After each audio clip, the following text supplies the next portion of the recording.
Telangana tribal welfare residential educational institutions సొసైటీకి సెక్రటరీగా మాజీ ఐపీఎస్ ఆర్ఎస్ ప్రవీణ్ కుమార్ సమయంలో ఆ శాఖలో అనేక అవకతవకలు జరిగాయని మాల మహానాడు జాతీయ అధ్యక్షుడు పబ్బాతి శ్రీ కృష్ణ ఆరోపించారు.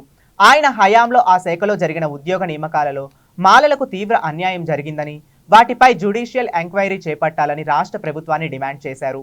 హైదరాబాద్ హైదర్గూడలో ఎన్ఎస్ఎస్లో నిర్వహించిన సమావేశంలో ఆయన మాట్లాడారు. ఉద్యోగులను ఆయనకు అనుకూలంగా ఉన్న వారికి అమ్ముకున్నారని ఆరోపించారు. గత వారం జరిగినటువంటి చెంచుమాయిల మీద జరిగినటువంటి ఒక మతోన్మాద చర్య కొల్లాపూర్ జరిగింది.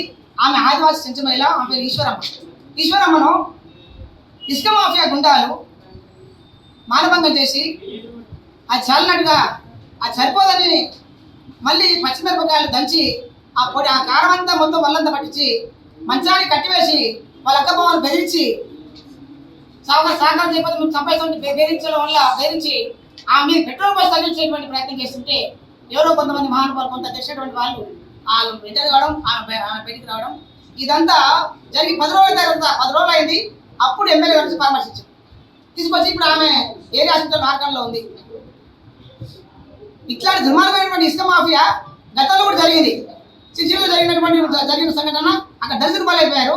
ఇక్కడ కొల్లాపూర్లో ఆదివాసులు ఇప్పుడు బ్రిటిష్ గవర్నమెంట్లో 3000 కుటుంబాలు ఉన్నటువంటి చెంచులు ఇవాళ 300 కుటుంబాలకు పడిపోయాయి. రకరకాల కారణాలు చంపేయబడ్డారు. కనుక ఈ విషయం ఈశ్వరమ్మ విషయంలో చిట్టింగ్ డేట్ చేద్దాం, విచారణ తెప్పించాలని చెప్పి డిమాండ్ చేస్తా ఉన్నాం. అదే రకంగా RS Praveen Kumar tribal welfare residential గ్రూపులకు చైర్మన్గా ఉన్నప్పుడు జరిగిన అవకతవకల మీద, అంటే ఉద్యోగ నియామకాల మీద జరిగిన అవకతవకల మీద జ్యుడిషియల్ ఎంక్వైరీ చేయాలని చెప్పి మేము ముఖ్యమంత్రి గారిని విజ్ఞప్తి చేస్తా ఉన్నాం. 3వ అంశము, గురుకులాలు ప్రారంభమైనవి కానీ వసతులు లేవు. పేరుకైతే గురుకులాలు బాగానే ఉన్నాయి కానీ లోపలికి ఎవరు రానియరు, పేరెంట్స్ని అలౌ చేయలేరు. అక్కడ బాత్రూమ్లు కానీ లెట్రిన్స్ కానీ లేదా టాయిలెట్ మిగతా నీటి సదుపాయాలు లేవు. ఎక్కడ పందులు కుక్కలు స్వైరవారు చేస్తున్నాయి అని చెప్పి నేను గతంలో చెప్పాను. మళ్ళీ మనం ఇక్కడ ప్రిన్సిపల్ సెక్రటరీ లెట్రించి ఇప్పుడు 10 రోజులు అవుతుంది. ఈ రోజు ఆ పేపర్ అక్కడే ఉంది తప్ప నాకు చెల్లడం లేదు. కనుక ఈ 3 ప్రధాన అంశాల మీద ప్రభుత్వానికి డిమాండ్ చేస్తా ఉన్నాం.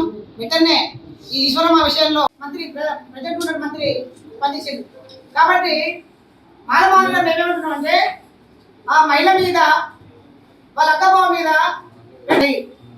తర్వాత ఈ ఉదంతం మీద చిట్టిని చేత విచారణ చేయాలని చెప్పి వాళ్ళ డిమాండ్ చేస్తాం.